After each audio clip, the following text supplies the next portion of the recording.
Bonjour, bonsoir. Bienvenue à Immigration Canada Recto Verso, une série de capsules d'informations sur l'immigration canadienne que vous apporte le cabinet d'immigration résidé au Canada. Je suis Dudou Georges, consultant réglementé en immigration canadienne et inscrit au registre québécois des consultants en immigration. Dans cette vidéo, je vais vous parler des critères d'admissibilité au programme des travailleurs de métiers spécialisés.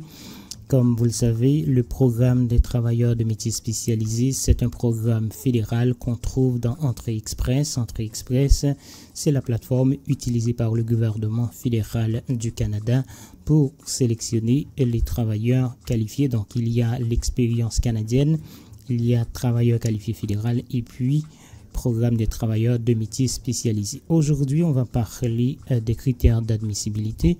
Donc, il y a des exigences minimales à rencontrer pour ce programme. Il y a les études également, preuve de fonds et où est-ce que vous pouvez habiter au Canada, etc. Donc, pour les exigences minimales, il y a expérience de travail qualifiée dans des métiers spécialisés, offre d'emploi ou certificat d'aptitude, compétences linguistiques.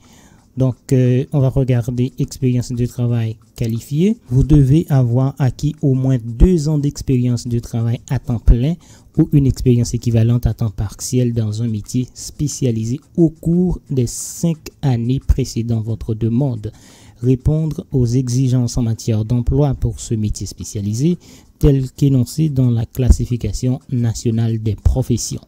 Montrer que vous avez exercé les fonctions énoncées dans l'énoncé principal de la description de la profession de la CNP, donc classification nationale des professions, y compris toutes les fonctions essentielles, la plupart des fonctions principales énumérées. Mais tout d'abord, c'est quoi un métier spécialisé? C'est quel type de métier spécialisé qu'on priorise pour ce programme? On va regarder ensemble ici. Donc, pour métier spécialisé, laissez-moi juste ouvrir ça dans un autre onglet, donc dans une autre fenêtre. Donc, je vais vous montrer donc, ce qu'on dit comme métier spécialisé. Donc, on parle de quoi exactement? Groupe CNP des métiers spécialisés. Votre expérience de travail doit être dans l'un des groupes CNP suivants. Donc, on parle de grands groupes. Je vais juste citer quelques métiers spécialisés. Donc, on a officier, officière et contrôleur, contrôleuse des métiers techniques et des transports. On a métiers généraux. Pour les métiers généraux, je vais vous montrer ici. Donc, métier personnel des métiers d'entretien et d'opération d'équipement. Donc, comme vous voyez ici, c'est grand groupe 73. Ici, 73. Voilà. Donc, ici, on voit mécanicien, mécanicienne de véhicules automobiles. On voit autres mécaniciens, mécaniciennes et réparateurs, réparatrices connexes. On a également un grutier et grutière, foreur, foreuse et dynamiteur, dynamiteuse. On a personnel de l'imprimerie, autres personnel des métiers et personnel assimilé. Donc, c'est ça quand on parle de métiers généraux. Ensuite, on voit personnel en ressources naturelles et en production connexe. On voit supervision, personnel de supervision dans la transformation, la fabrication et les services d'utilité publique et opérateurs, opératrices et contrôleurs, contrôleuses d'utilité publique. On voit ici cuisinier, cuisinière. On voit boucher, bouchère. Boulanger, pâtissier, boulangère, pâtissier. Donc, c'est ça quand on parle de métiers spécialisés. Donc, et on parle de ces métiers-là. Donc, on va retourner ici pour voir. Donc, expérience de travail qualifiée. On va regarder l'offre d'emploi ici. Offre d'emploi ou certificat d'aptitude. Vous devez avoir soit une offre d'emploi à temps plein valide pour une période totale d'au moins 1 an ou un certificat d'aptitude dans ce métier spécialisé délivré par une autorité provinciale, territoriale ou fédérale canadienne. Donc, ça, c'est pas pour les gens qui sont à l'extérieur. Donc, pour avoir le certificat d'aptitude, il faut passer un test au niveau de la province, au niveau hors du territoire ou encore au niveau des autorités fédérales, donc canadiennes.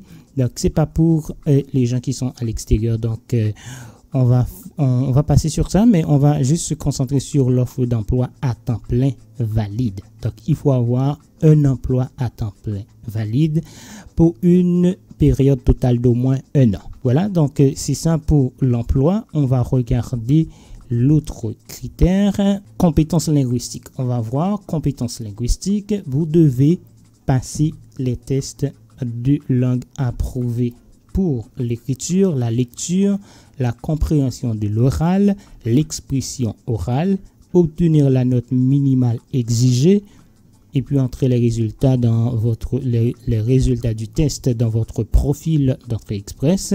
Et puis vos tests de langue sont valides 2 ans à compter de la date du résultat du test. Et vos tests de langue doivent être valides le jour de la présentation de la demande de résidence permanente. Donc pour les tests, comme vous le savez, c'est TEF Canada, test d'évaluation du français pour le Canada, et puis TCF, test de connaissance du français pour le Canada. On va regarder pour les notes minimales qu'on exige. Ensuite, on va regarder pour les études. Ok, compétences linguistiques, vous devez passer un test soit en français, soit en anglais. Donc, j'ai parlé de TEF et de TCF. C'était juste pour les gens qui sont francophones, mais il y a d'autres tests qu'on peut passer en anglais pour les anglophones, comme IELTS, et puis on a CELPIP également. Donc, on va regarder les notes qu'on demande au niveau des compétences linguistiques. On va regarder ici pour les programmes. Donc, on parle de programme des travailleurs de métiers spécialisés. On va se concentrer sur ça. Pour le français, expression orale et compréhension de l'oral, il faut avoir un niveau 5. Pour la compréhension de l'écrit ou expression écrite, il faut avoir un niveau 4. Donc, si vous passez un test en français, c'est-à-dire pour l'expression orale et la compréhension orale, niveau 5. Pour la compréhension de l'écrit et l'expression écrite, c'est niveau 4.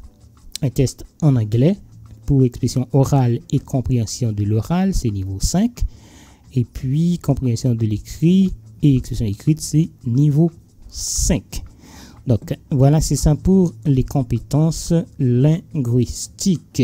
Maintenant, on va regarder pour les études. Le programme des travailleurs de métiers spécialisés fédéral ne comporte pas d'exigence en matière d'études. Toutefois, si vous voulez améliorer votre classement dans le bassin d'entrée express, il y a 2 façons de le faire. Si vous avez étudié au Canada, vous pouvez obtenir des points si vous détenez un certificat, un diplôme ou un grade d'un établissement d'enseignement secondaire canadien ou d'un établissement d'enseignement post-secondaire canadien.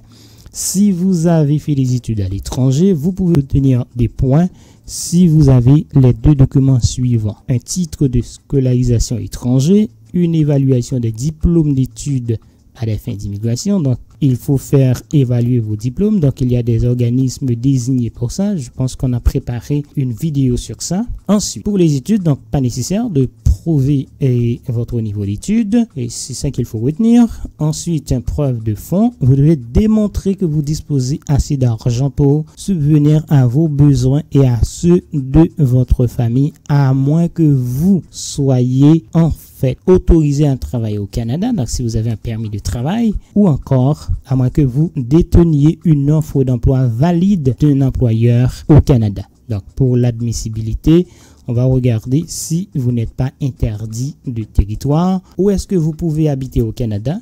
Je peux dire n'importe où, sauf au Québec. Regardez ici. Vous devez prévoir d'habiter à l'extérieur de la province de Québec. La province de Québec sélectionne ses propres travailleurs qualifiés. Si vous avez l'intention d'habiter au Québec, consultez la page travailleurs qualifiés sélectionnés par le Québec pour plus de renseignements. Voilà. En résumé, les critères d'admissibilité au programme des travailleurs de métiers spécialisés, exigences minimales, on a parlé d'expérience de travail qualifiée, donc au moins 2 ans d'expérience de travail à temps plein, ou une expérience équivalente à temps partiel au cours des 5 dernières années. Ensuite, il faut que vous ayez un de ces métiers spécialisés là. Donc, on a parlé de métiers généraux comme mécanicien, on a parlé de cuisinier, cuisinière, on a parlé de boucher, boucheur, boulanger, pâtissier, boulangère, pâtissière, etc. Ensuite, il faut avoir une offre d'emploi ou encore un certificat d'aptitude. Donc, on va se concentrer sur l'offre d'emploi. Le certificat d'aptitude, il faut être au Canada, il faut passer un test, donc il faut avoir un document délivré par une autorité provinciale, territoriale ou fédérale canadienne. Donc ça c'est pour les gens qui peuvent venir ici et passer ce test. Donc on va se concentrer uniquement sur l'offre d'emploi à temps plein valide, donc que vous avez reçu d'un employeur. Ensuite, on a parlé des compétences linguistiques. Il faut passer des tests de langue approuvés. Donc, en français, c'est TCF, test de connaissance du français pour le Canada. Et puis, TF Canada, test d'évaluation du français pour le Canada. Donc, il faut avoir un niveau 5 pour l'oral et puis un niveau 4 pour l'écriture. C'est exactement la même chose si vous avez passé un test en anglais comme IELTS ou encore CELPIP. Donc c'est niveau 5 pour l'oral et puis niveau 4 pour l'écrit.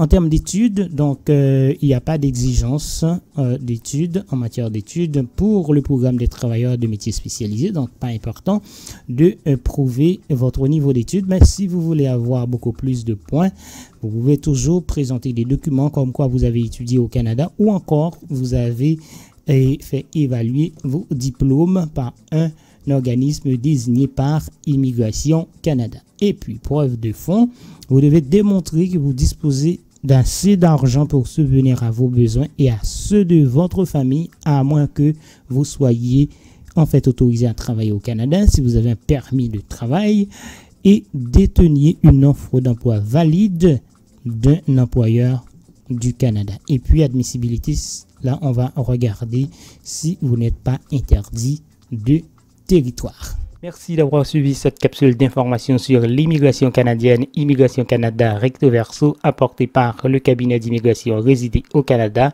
et présentée par Dudo Georges, consultant réglementé en immigration canadienne et inscrit au registre québécois de consultants en immigration. Merci et à très bientôt. Au revoir. Voulez-vous visiter, étudier, travailler ou tout simplement vivre de façon permanente au Canada? Ne vous faites plus arnaquer par les consultants fantômes sans scrupules. Confiez désormais vos projets d'immigration aux experts du cabinet d'immigration résidé au Canada. Ils sont tous chevronnés, réglementés et reconnus par les autorités canadiennes et provinciales. Appelez-nous dès aujourd'hui pour une consultation en bonne et due forme au 514-418-9898 si vous êtes au Canada, 3309-8009-1330 si vous êtes en France ou dans les départements d'outre-mer français. Avec le cabinet d'immigration résidé au Canada, vous allez faire du Canada votre terre d'accueil, terre d'accueil, terre d'accueil, terre d'accueil, terre d'accueil.